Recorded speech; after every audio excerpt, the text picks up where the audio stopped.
We'll start off with opening statement from the coach.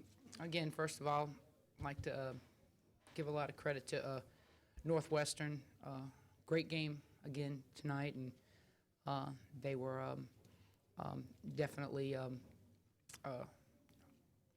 prepared and we're in the right place. And I just, again, like to give them a whole lot of credit. I'd also very, very proud of our players. We have persevered a lot this year, and we persevered today. The outcome wasn't what we expected. However, life isn't about the destination, it's more about the journey. And I'd take a journey with these women any night, any day. They didn't give up, they battled, and again, a couple of plays short, one way or another.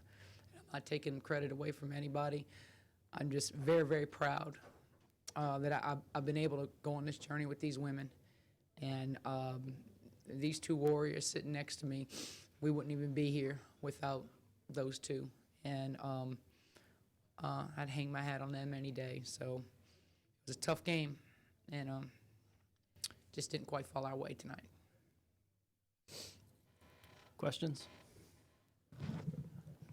Brandon Williams, Southland.com.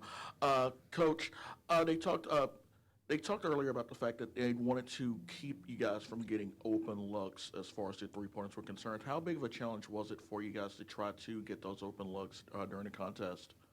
Well, early on, we were doing a great job of addressing the rim, just didn't fall.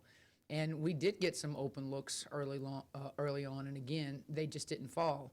And that wasn't a matter of execution or anything like that. It's just, the three-point shot, it's not the highest percentage shot. And, we did have some early looks. And then a little bit of a situation having to go with our bigs and try to pound it inside, and that became effective. So, again, in terms of any disruptiveness, I don't think it was anything glaring. Again, not taking anything away from them or their game plan. I just feel like we had some clean shot opportunities that tonight, no fault of anybody's, just didn't fall. Talk about the effort up your bench, and you got some real good production from your bigs coming off the bench. Well, and that's been something that we've been focusing on all year with the heavy focus on our backcourt. We knew we had to get more production from our fours and our fives, and their effort, not only scoring the basketball, but going after those 50-50 balls and those rebounds. And again, very, very proud of their efforts and so on and so forth. And in many ways, they did relieve a lot of pressure on our perimeter, but absolutely, and I'm very proud of everybody. Tedder knows the deal comment. Coach, you fight back to get that 1 point lead, and then you force them to that inbound pass, and that girl gets loose, or say gets loose. What you were trying to do defensively on that play there? Well, in that situation, it was the call was Armstead, first of all, under no circumstances touched the ball, because we knew that's who they were going for. And then with the actual set, it was just a switch on everything. Nothing was staying the same. We knew they were going to set screens. We knew they were going to do, whatever kind of set it might have been, and we just didn't get a clean switch on it. Again, no lack of effort on our part, but that was the game plan. And she, in particular, in the timeout, there was under no circumstances was she supposed to touch the ball. But again, she just got a clean look and evidently a clean a screen, and we weren't able to get that switch.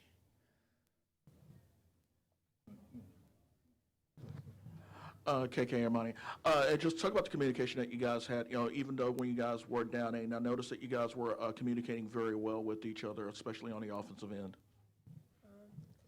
I just told my team and Monty, we can get this. Didn't really turn out that way, but we just tried to stay as a unit throughout the game and just push through and try to come out with the win. Man, like she said, we just tried to stay positive and just never give up. I mean, we came back from a big deficit, and we just couldn't keep it, so we did what we could. And that's one thing about this team. We've been in a plethora situations, and more times than not, we've been able to pull it out. And so being down or even trying to hold on to a lead, that's one thing, in terms of the maturation of this team from the beginning to now. They're not comfortable to the end. They keep fighting and they keep going, and I think that's a lot of the reason why you see that effort you do, because there isn't a situation we can feel comfortable in.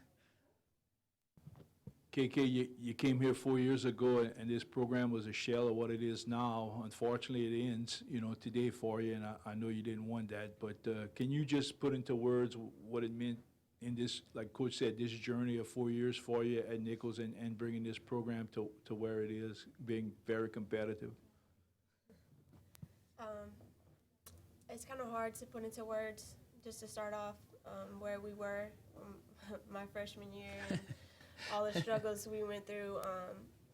We were pretty much nothing, when we first got here, and Coach kind of convinced me, like, hey, we can do this, we can turn this around, and we can do it. And I believe Coach, and I have all my trust in her and the coaching staff and stuff. And so me and Leanne came, and a few others signed in, and we became like the core group.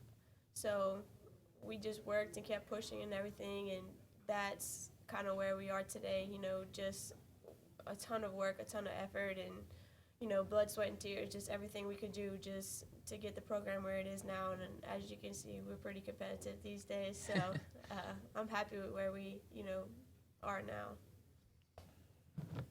And Coach, you alluded to it. I mean, you didn't have Leanne this year. You lose Hope 2 days into practice. You had some injuries. You had some young girls playing that maybe you didn't count on this year. And then when you look at what's coming next year, you got Leanne back, you got Hope back, you got your 2 transfers coming in. So while this is the end, it could also be a beginning in some sorts.